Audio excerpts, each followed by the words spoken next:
অনেক ধন্যবাদ। আমাদের বিজয়ের মাস ডিসেম্বর, মৌলিক অধিকার থেকে মানুষ বঞ্চিত, এটাই হচ্ছে সবথেকে দুঃখের। জাতির পিতা বঙ্গবন্ধু শেখ মুজিবুর রহমানের নেতৃত্বে এই দেশ আমরা স্বাধীন করেছি। এই সময় যারা আমাদের আওয়ামী লীগের হাজার হাজার নেতা কর্মীকে হত্যা করা হয়েছে, পুলিশকে বাহিনীকে হত্যা করা হয়েছে, সংখ্যালঘুদের হত্যা করা হয়েছে, তাদের বাড়িঘর লুটপাট, মসজিদ, দরবার, মন্দির, গির্জা, পাগোড়া ধ্বংস করা হয়েছে।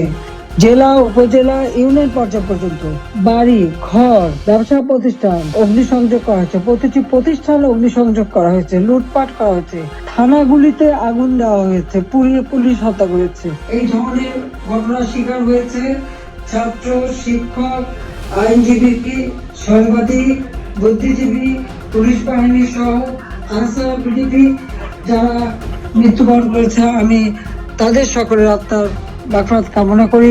৭৫-এর ১৫ই আগস্ট জাতির পিতাকে হত্যার পর আপনারা প্রবাসী বাঙালিরা আপনারা বঙ্গবন্ধু হত্যার বিচার চেয়েছিলেন।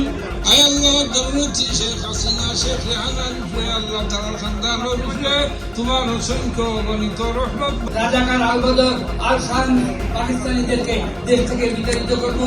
মিলে যাবে জয় জয় বাংলা, জয় বঙ্গবন্ধু, জয় শেখ হাসিনা।